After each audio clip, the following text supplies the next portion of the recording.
شرقت نفسي بنور من فؤاد اللہ تعالیٰ آج 21ویں پارے کی تلاوت سماعت کی، یعنی 21 سپارے الحمدللہ مکمل ہو چکے ہیں۔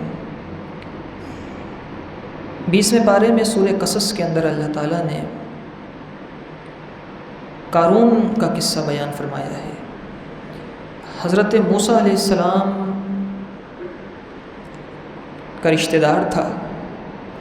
اللہ تعالیٰ نے قرآن مجید فرقان حمید میں ارشاد فرمایا ان قارون کان من قوم موسیٰ۔ قارون موسیٰ علیہ السلام کی قوم میں سے تھا۔ قوم سے تھا یعنی اپنا ہی تھا۔ علماء نے مختلف اقوال لکھے ہیں قارون کے حوالے سے کہ قارون حضرت موسیٰ علیہ السلام کا کیا لگتا تھا رشتے کے اعتبار سے۔ امام قلبی نے فرمایا ہے کہ قارون حضرت موسیٰ علیہ السلام کا چچا زاد بھائی تھا، یعنی اس قدر سرکش آدمی اور اللہ کے نبی کا چچا زاد بھائی تھا۔ امام محمد بن اسحاق نے فرمایا ہے کہ قارون چچا زاد بھائی نہیں تھا حضرت موسیٰ علیہ السلام کا، بلکہ خود چچا تھا قارون۔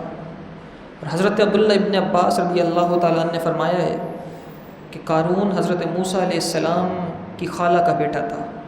بہرحال رشتہ کوئی بھی ہو، تھا ان کی اپنی قوم سے، موسیٰ علیہ السلام کا اپنا رشتہ دار لگتا تھا، لیکن گمراہ ہوا اور اس قدر حسین اور جمیل تھا، اتنا خوبصورت تھا کہ لوگ اسے منور کہا کرتے تھے۔ نورانیت اتنی تھی، لوگ منور کہا کرتے تھے کیونکہ نیک تھا، اور اس قدر بڑا عالم تھا کہ اس کے زمانے میں توریت اس سے اچھی پڑھنے والا کوئی نہیں تھا۔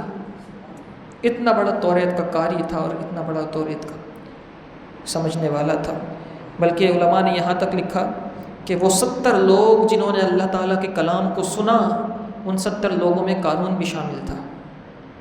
لیکن جب بدبختی آتی ہے تو ساری خوش بختیاں لے جاتی ہے، ساری بھلائیاں پھر ختم ہو جاتی ہیں، پھر سارے چراغ بجھ جاتے ہیں۔ اسی لیے دعا کرتے رہنا چاہیے کہ اللہ سعادت مندی بھی عطا فرما، سعادت بھی عطا فرما، دنیا میں بھی سعادت مند رکھ، مرتے دم تک سعادت مندوں میں شامل رکھ، اور پھر قیامت کے دن سعداء کے سعادت مندوں کے زمرے میں ہمیں اٹھا۔ فرمایا اللہ تعالیٰ نے ان قارون کان من قوم موسیٰ فبغى علیہم۔ قارون حضرت موسیٰ علیہ السلام کے قوم میں سے تھا اور پھر اس نے قوم پر زیادتی کی۔ پہلے شروع میں غریب تھا، اتنا پیسہ نہیں تھا۔ وَآتَيْنَاهُ مِنَ الْكُنُوزِ مَا إِنَّ مَفَاتِحَهُ لَتَنُوءُ بِالْعُصْبَةِ أُولِي الْقُوَّةِ۔ فرمایا اور ہم نے اسے اتنے خزانے عطا فرمائے تھے کہ اس کی کنجیاں، اس کی چابیاں ایک طاقتور جماعت پر بھی بھاری تھیں۔ فرمایا کہ 2 روایات ہیں کہ اس کی چابیاں اٹھانے والے 40 بڑے بڑے پہلوان تھے جو اس کے خزانوں کی چابیاں اٹھایا کرتے تھے، اور دوسری روایت کے مطابق اس کے خزانوں کی اتنی چابیاں تھیں کہ صرف اس کے خزانوں کی چابیاں ہی 70 اونٹوں پر لادی جاتی تھیں۔ یہ چابیوں کی بات تھی، تو پھر خزانہ کس قدر ہوگا۔ اللہ تعالیٰ نے حکم نازل فرمایا زکوٰۃ دینے کا کہ اے موسیٰ اپنی قوم سے زکوٰۃ کہہ دیجئے، زکوٰۃ کا حکم نازل ہوا ہے۔ تو حضرت موسیٰ علیہ السلام اس کے پاس تشریف لائے اور اس سے زکوٰۃ کا کہا کہ زکوٰۃ دو، اور اتنی زکوٰۃ مقرر ہے۔ تو اس نے کہا کہ میں زکوٰۃ اپنے حساب سے دوں گا۔ آپ نے فرمایا کیا حساب ہوگا تیرا، کس حساب سے زکوٰۃ دے گا؟ اس نے کہا کہ میں 1000 پر 1% زکوٰۃ دوں گا، یعنی اگر 1000 روپے ہیں تو اس پر 1 روپیہ زکوٰۃ دوں۔ اس امت پر، امت محمدیہ پر 2.5% زکوٰۃ مقرر ہے، یعنی 100 روپے پر 2.5 روپے، اور 1000 پر 25 روپے، 1000 پر 25 روپے، 250 ہو تو 25% ہوگا، 1000 پر 25 روپے، ایسا ہی ہے 25% نہیں ہے، 2.5% زکوٰۃ فرض ہے، 100 پر 2.5 روپے اور 1000 پر صرف اور صرف 25 روپے، یہ زکوٰۃ ہے۔ 1 لاکھ پر 2500 روپے زکوٰۃ ہے، اس کو اور آسان کر لیں، لیکن لوگ وہ بھی نہیں دیتے۔ اس کے مقابلے میں جو ٹیکس ہے حکومت کی طرف سے 18% GST جنرل سیلز ٹیکس، وہ معلوم ہے کتنا ہے؟ وہ 1 لاکھ پر 18,000 روپے ہے، جو آپ کو ہر چیز خریدتے ہوئے دینی، بچے کی ٹافی، دودھ کا ڈبہ، ہر چیز تنخواہ آئی۔ اگر آپ 1 لاکھ روپے کماتے ہیں تو سمجھ لیجئے چیزیں خریدنے میں 18,000 روپے آپ گورنمنٹ کو واپس دے دیں گے۔ یہ ان بلوں کے علاوہ ہیں جو آپ بل گیس کے، بجلی کے، دیگر چیزوں کے بھرتے ہیں، یہ اس کے علاوہ 18,000 روپے ہیں۔ اور یہ آپ نے 18% ٹیکس وہ ہر مہینے کی تنخواہ پر دینا ہے، ہر چیز خریدتے ہوئے دینا ہے۔ وہ عوام خوشی سے دیتی ہے، لیکن وہ زکوٰۃ جو اللہ تعالیٰ نے ہر مہینے مقرر نہیں کی، ہر تنخواہ پر مقرر نہیں کی، ہر چیز پر مقرر بھی نہیں کی، بلکہ نصاب پر مقرر کی، اور نصاب بھی پورا سال گزر جانے کے بعد مقرر کی، اس پر بھی 18، 20، 15% نہیں، صرف 2.5% زکوٰۃ مقرر کی ہے اللہ تعالیٰ نے، وہ بھی لوگ نہیں دیتے۔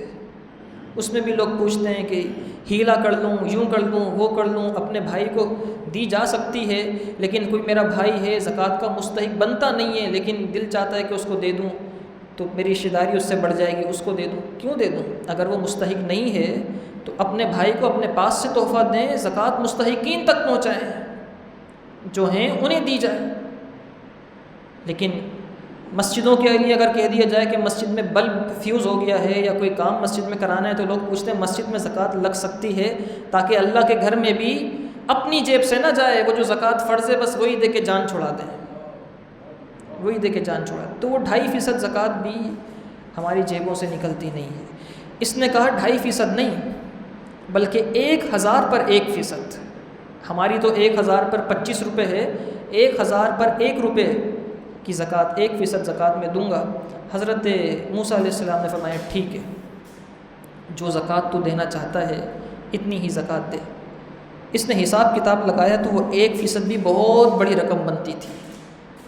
اب آپ سوچیں نا، لوگ 2.5% زکوٰۃ اس لیے نہیں دیتے کیونکہ جس کے پاس 10 لاکھ روپے جمع ہوں اور اس سے کہا جائے کہ 10 لاکھ پر 25,000 روپے زکوٰۃ ہے، تو وہ 25,000 روپے دیتے ہوئے اچانک سے ایک ساتھ ہی جیب سے 25,000 روپے دیتے ہوئے بہت بھاری لگتے ہیں۔ اسی لیے لوگ پھر ہیلے بھا، کسی کے پاس اگر 20 لاکھ روپے جمع ہیں، جمع نہیں بھی ہیں، 4 تولے سونا ہے نا بیوی کا، اور اس کے پاس کچھ پیسے جمع ہیں، تو وہ 20 لاکھ روپے کے ہو گئے۔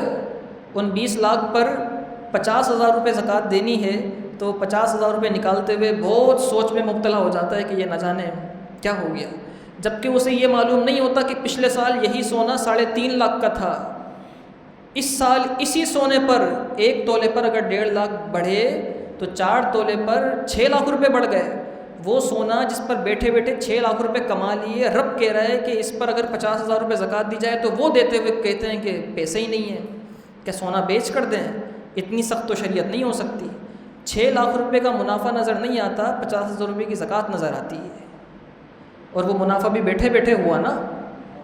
پھر کہتے ہیں کہ نہیں وہ تو پہننے میں ہی نہیں آیا، پہننے میں آئے یا نہ آئے زکوٰۃ فرض ہے، سونا ہے تو زکوٰۃ فرض ہے۔ حضرت موسیٰ علیہ السلام نے اس سے فرمایا کہ زکوٰۃ دو، تو اس نے زکوٰۃ سے منع کر دیا اور اتراتا ہوا آیا۔ حضرت موسیٰ علیہ السلام نے فرمایا اس قال لہ قومہ، اس سے اس کی قوم نے کہا لا تفرح، زیادہ غرور و تکبر نہ کر، ان اللہ لا يحب الفریحین، بے شک اللہ تعالیٰ اترانے والوں کو پسند نہیں فرماتا۔ اب اس نے جب زکوٰۃ دینے سے منع کیا، حضرت موسیٰ علیہ السلام نے تو اس سے کہا تھا کہ زکوٰۃ دے، تو اس نے اپنی قوم کے لوگوں کو ورگلانا شروع کیا اور اپنی قوم کے لوگوں کو یہ کہنا شروع کیا کہ حضرت موسیٰ علیہ السلام جو تم سے زکوٰۃ کا مطالبہ کر رہے ہیں، یہ اس لیے کر رہے ہیں حضرت موسیٰ علیہ السلام مطالبہ تاکہ یہ تم سے پیسے لے لیں اپنے پاس اور اپنے پاس جمع کریں۔ یہ وہی الزام ہے جو آج کل لوگ مدارس پر، مساجد کے متولیین پر، ائمہ پر، علماء پر لگاتے ہیں کہ یہ پیسے ان کے پاس کہاں سے آتے ہیں اور یہ جو پیسے لے جاتے ہیں کہاں سے لے جاتے ہیں۔ وہ آدمی جس نے مسجد کے ڈبے میں جمعے کے دن 10 روپے کا نوٹ ڈالا ہو، 50 روپے کا نوٹ ڈالا ہو، امام سے لڑنے کے لیے سب سے پہلے کھڑا ہوتا ہے جیسے کہ پتہ نہیں کیا ہوا ہے۔ پورے ہفتے میں اگر 50 روپے وہ بھی اللہ قلیل کوئی ڈالتا ہو 50 روپے کا نوٹ، 10 روپے بس نہیں چلتا، وہ تو حکومت نے 5 کا نوٹ ہی بند کر دیا، ورنہ 5 روپے کا نوٹ بھی آ جاتا۔ 10 روپے کا نوٹ جس نے ڈالا ہو وہ آدھے گھنٹے مسجد کا پنکھا بھی چلائے گا، لائٹ بھی جلے گی، مسجد میں آ کے گندگی بھی کی جائے گی، وضو میں پانی بھی خرچ ہوگا، موٹر بھی چلے گی، سب کچھ ہو رہا ہے وہ اس 50 روپے کے اندر۔ اور یہ وہ رقم ہے کہ اگر آپ کسی پٹھان کے ہوٹل پہ جا کے بیٹھ جائیں نا اور اس سے چائے نہ پئیں، بولے گا اٹھو یہاں سے۔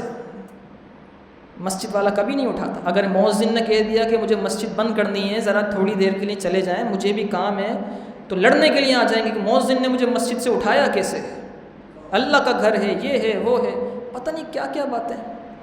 اس طبقے کو سب سے کم تر سمجھا جاتا ہے۔ امام بھی اچھی آواز والا چاہیے، فجر کے بعد سورہ یاسین بھی پڑھے، عشاء کے بعد سورہ ملک بھی پڑھے، اس کے علاوہ عصر کے بعد درس بھی کرے، قصیدہ بردہ شریف بھی پڑھے، جمعہ کا خطبہ بھی دے، سب کرے۔ تنخواہ اس کی 6,000 روپے، 8,000 روپے، 10,000 روپے ہو، اس میں بھی پورا محلہ چڑھ کے اس پر آتا ہے کہ تم نے یہ کیا وہ کہ آج جلدی پڑھائی، آج دیر سے پڑھائی۔ اتنا تک ہوا ہے، میں نے اتنا تک دیکھا ہے لوگوں کو کہ ایک امام سے ایک چھوٹی عمر کے لڑکے نے آ کر کہا، 18-19 سال کا لڑکا ہوگا، کہ امام صاحب میں دکان پر کام کرتا ہوں، عجیب بات ہے، ویسے تو آپ عصر کی نماز 7 منٹ میں پڑھاتے ہیں، آج 6.5 منٹ میں پڑھائی اور میری تو رکعت ہی نکل گئی، میں ساتھ کھڑا تھا امام۔ میں نے کہا بیٹا یہ بتاؤ، یہ جو 30 سیکنڈ تھے بیچ کے، تم پہلے نہیں آ سکتے تھے سنت پڑھنے کے لیے؟ اور تم کس منہ سے کہنے والے ہو کہ 30 سیکنڈ تم نے جلدی پڑھا دی نماز؟ تم نے کبھی 7 منٹ میں کوئی فرض نماز پڑھی ہے؟ تم تو اٹھک بیٹھک کر کے بھاگ جاتے ہو۔ لیکن لوگوں کو سمجھ میں نہیں آتی۔ اس نے کہا کہ حضرت موسیٰ علیہ السلام جو پیسہ لے رہے ہیں، تم سے زکوٰۃ لے رہے ہیں، یہ اپنے فائدے کے لیے لے رہے ہیں۔ اور پھر اس نے بنی اسرائیل کی ایک عورت کو اپنے ساتھ ملایا الزام لگانے کے لیے، اور اس نے اس کو بہت سارا مال دیا۔ زکوٰۃ دینے کے پیسے نہیں تھے، بدکاری کا الزام لگانے کے پیسے تھے۔ اس نے حضرت موسیٰ علیہ السلام پر الزام لگانے کے لیے اس عورت سے کہا کہ جب موسیٰ علیہ السلام خطبہ دینے کے لیے کھڑے ہوں تو تم کھڑے ہو کر کہہ دینا کہ اے موسیٰ کس بات کا خطبہ، کیا باتیں بیان کر رہے ہو، تم نے تو بدکاری کی ہے میرے ساتھ۔ حضرت موسیٰ علیہ السلام عید کا دن تھا، خطبہ ارشاد فرما رہے تھے اور زنا کے حوالے سے مسئلہ بیان فرما رہے تھے کہ اگر غیر شادی شدہ زنا کرے تو اسے کوڑے مارے جائیں گے، شادی شدہ کرے تو اسے رجم کیا جائے گا، سنسار کیا جائے گا۔ تو وہ قارون کھڑا ہوا، کہنے لگا اے موسیٰ یہ جو مسئلہ آپ نے بیان کیا ہے یہ صرف لوگوں کے لیے ہے یا آپ کے لیے بھی ہے؟ آپ نے فرمایا میرے لیے بھی ہے۔ تو اس قارون نے کہا یہ عورت کھڑے ہو کر کہتی ہے کہ موسیٰ آپ نے بدکاری کی ہے، اللہ کے نبی پر اس قدر بڑا الزام۔ تو حضرت موسیٰ علیہ السلام نے کھڑے ہو کے فرمایا، آپ نے فرمایا اے عورت، اس ذات کی قسم جس نے بنی اسرائیل پر من و سلوہ کو اتارا، اس ذات کی قسم جس نے بنی اسرائیل کے بچوں کو فرعون کے ہاتھوں قتل ہونے سے نجات دی، اس ذات کی قسم جس نے بنی اسرائیل کو سمندر پار کرایا، فرعون کو ڈبو کر ہلاک کر دیا، ذرا یہ بتا تو سچ بول رہی ہے یا جھوٹ بول رہی ہے؟ تو اس عورت کے جسم پر یہ قسمیں سن کے کپ کپی تاری ہو گئی، وہ رونے لگی اور وہ سچ کہنے لگی ہے موسیٰ آپ سچے ہیں، مجھے پیسہ دے کر آپ پر الزام لگانے کا کہا گیا ہے، آپ پر الزام لگانے کے لیے کہا گیا ہے۔ ثابت ہو گیا سچ، حضرت موسیٰ علیہ السلام سجدے میں چلے گئے اور آپ نے اللہ سے دعا کی اے اللہ یہ جو قارون ہے اسے زمین میں دھسا دے، اسے زمین میں دھسا دے۔ اس سے پہلے آپ نے فرمایا جو قارون کے ساتھ ہے وہ قارون کے ساتھ کھڑا ہو جائے، جو ہمارے ساتھ ہے وہ ہماری طرف آ جائے، سوائے 2 آدمیوں کے جو قارون کے ساتھ رہے، باقی سب حضرت موسیٰ علیہ السلام کے پاس آ گئے۔ اور پھر حضرت موسیٰ علیہ السلام نے دعا کی کہ اے اللہ اسے زمین میں دھسا دے، اور پھر یہ اپنے پاؤں تک گھٹنوں تک زمین میں دھس گیا۔ پھر آپ نے کہا اے اللہ اسے دھسا دے، پھر سینے تک زمین میں دھس گیا۔ پھر آپ نے پھر فرمایا اے اللہ اسے دھسا دے، تو یہ پورا کا پورا زمین میں دھس گیا۔ تو وہ جو 2 ساتھی تھے اس کے ساتھ جو مل گئے تھے، انہوں نے اور ورگلانا شروع کیا، لوگوں کو کہنا شروع کیا یہ حضرت موسیٰ علیہ السلام نے جادو سے اس لیے ایسا کیا ہے تاکہ اس کا جتنا مال ہے اس پہ قبضہ کر لیں۔ تو حضرت موسیٰ علیہ السلام نے دعا کی اے اللہ اس کے سارے خزانوں کو بھی زمین میں دھسا دے۔ تو وہ سارا جو خزانہ تھا اس کو بھی اللہ تعالیٰ نے اس کے ساتھ ہی زمین میں دھنسا دیا۔ اللہ تعالیٰ نے اس کو قرآن مجید فرقان حمید میں اس طرح بیان فرمایا فخسفنا به وبداره الارض، ہم نے اسے اور اس کے گھر کو، اس کے مال و زر کو، ہر چیز کو زمین میں دھنسا دیا۔ فما کان له من فئۃ ینصرونہ من دون اللہ، تو اس کے لیے اللہ کے سوا اور کوئی ایسی جماعت نہ تھی جو اس کی مدد کرتی اللہ کے مقابلے میں۔ فما کان من المنتصرین، اور نہ وہ خود اپنی مدد کر سکا۔ بہت مال و زر تھا لیکن اللہ کے عذاب سے بچ نہیں سکا۔ اس قدر مال تھا کہ جب یہ زیب و زینت کے ساتھ نکلا کرتا تھا تو لوگ تمنائیں کیا کرتے تھے، اللہ اس کے پاس اتنا مال ہے ہمیں بھی عطا فرما۔ جو بزرگ تھے، اولیاء تھے اس زمانے کے، وہ کہا کرتے تھے اس دنیا کے مال کی فکر نہ کر، اس دنیا کے مال کی فکر نہ کرو اے لوگوں، اللہ سے آخرت کا گھر مانگو۔ اور غریبوں کے لیے خوشبختی ہے، خوشخبری ہے۔ نبی پاک صلی اللہ علیہ وسلم نے فرمائی جو غریب ہیں، جن کے پاس زیادہ مال نہیں ہے، یہ امیروں سے 500 سال پہلے جنت میں چلے جائیں گے۔ 500 سال پہلے جنت میں چلے جائیں گے۔ یہ جو بہت بڑی کوٹھیاں، بڑے بڑے بنگلے، بڑا بڑا پروٹوکول، گاڑیاں، ریل پیل، آگے ہارن بجاتی ہوئی گاڑیاں، پیچھے سے آتی ہوئی گاڑیاں، بیچ میں حضرت کی گاڑی کا پتہ ہی نہیں چلتا کون سی گاڑی ہے حاجی صاحب کی، ایک رنگ کا پروٹوکول، یہ دیکھ کر جو ہمارے دل للچاتے ہیں، اس کی علماء نے مثال یہ بیان کی کہ قیامت کے دن یوں سمجھ لیجئے کہ اگر آپ کسی کو 1 لاکھ روپے دیں اور کہیں اس کو خرچ کر کے آؤ، اور دوسرے کو صرف 100 روپے دیں اور اس بولیں خرچ کر کے آؤ، اور دونوں کو بلا کے حساب کتاب لینا شروع کریں، تو 100 روپے والا تو 10 منٹ میں حساب دے کے چلا جائے گا، وہ 1 لاکھ والا ہے وہ تپتی زمین پر کھڑا ہو کر حساب دیتا رہے گا، یہ یہاں دیا، یہ یہاں دیا، یہ یہاں خرچ کیا، یہ اس کو دیا، یہ اس کو دیا۔ فرمایا ایسے ہی ہوگا، جس کے پاس مال ہوگا وہ حساب دیتا رہے گا تانبے سے زیادہ، تانبے کی زمین پر جو سورج کی تپش سے گرم ہو چکی ہوگی، سورج سوا نیزے پر ہوگا، وہ حساب دیتا رہے گا۔ غربا مسجد جنتوں میں جا کے عیش کی زندگی گزارنا شروع بھی کر چکے ہوں گے۔ اللہ تعالیٰ ان سعادتوں سے، اور سب سے بڑی بات جو اس کے پاس مال و زر آیا کیسے اتنا مال، یہ بھی تو بات ہے نا۔ تو اس کا اظہار اس نے خود کیا، اس نے کہا تھا کہ اللہ تعالیٰ نے مجھے علم عطا فرمایا ہے۔ اللہ تعالیٰ نے قال انما اوتیتہ علی علم عندی، مجھے علم دیا گیا ہے، میرے پاس علم ہے۔ یہ کون سا علم تھا؟ یہ علم کیمیا تھا، سونے کو تانبے کو سونا بنانے کا علم تھا۔ اللہ تعالیٰ نے یہ علم حضرت موسیٰ علیہ السلام کو عطا فرمایا تھا۔ امام فخر الدین رازی علیہ الرحمہ نے فرمایا کہ یہ علم اللہ تعالیٰ نے حضرت موسیٰ علیہ السلام کو دیا۔ موسیٰ علیہ السلام نے اس علم کا تہائی حصہ، پورا علم نہیں علم کیمیا کا، صرف تہائی حصہ قارون کو دیا تھا، لیکن اس نے پھر دھوکے بازی کر کے 3 افراد کو موسیٰ علیہ السلام نے تہائی علم الگ الگ اس کا دیا۔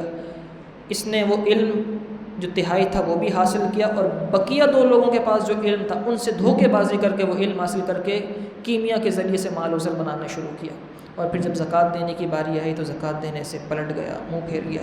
نبی پاک صلی اللہ علیہ وآلہ وسلم نے ارشاد فرمایا جو قوم زکوٰۃ ادا نہیں کرتی اللہ تعالیٰ اسے قحط میں مبتلا فرما دیتا ہے، زمینیں اناج اگانا بند کر دیتی ہیں، زمینیں اپنے خزانے بند کر دیتی ہیں۔ نبی پاک صلی اللہ علیہ وسلم نے ایک اور حدیث میں ارشاد فرمایا جہنم میں جو لوگ سب سے پہلے جائیں گے نا، ان میں وہ مالدار بھی ہوں گے جو زکوٰۃ ادا نہیں کرتے ہوں گے۔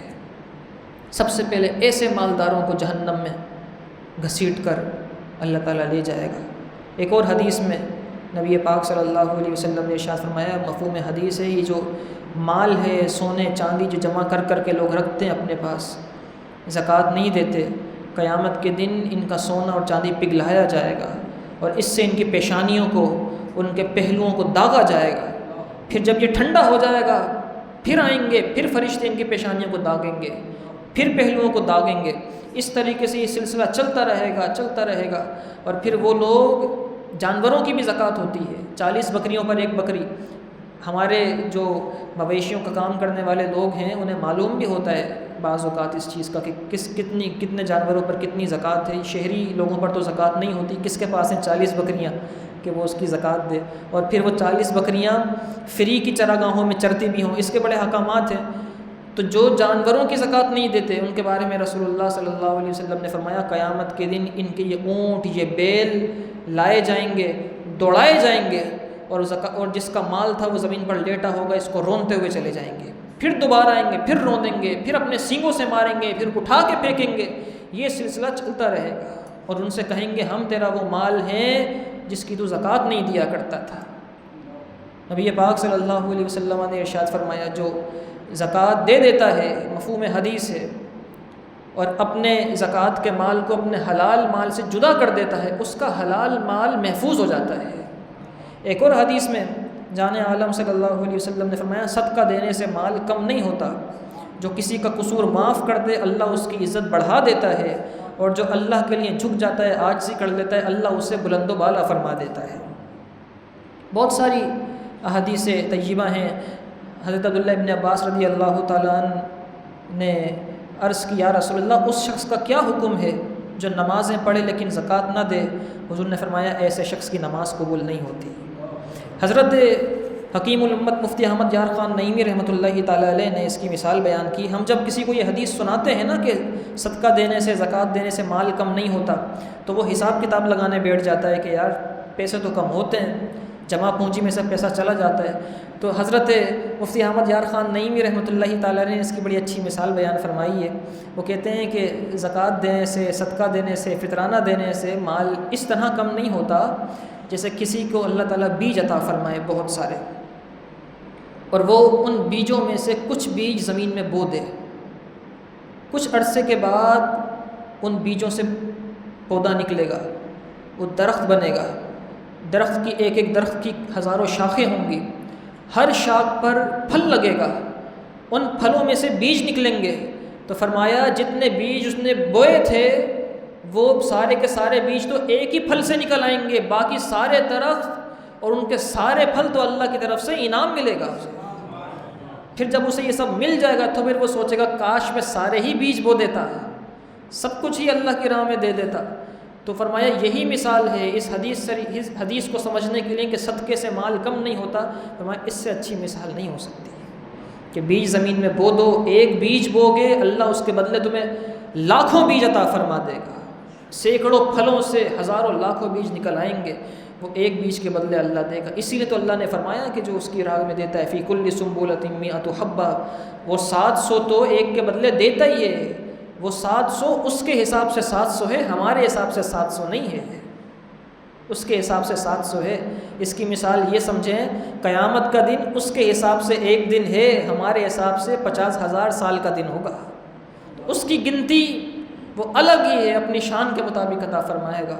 اللہ تعالی ہم سب کو قرآن سمجھنے کی توفیق عطا فرمائے۔ وآخر دعوانا الحمد للہ رب العالمین۔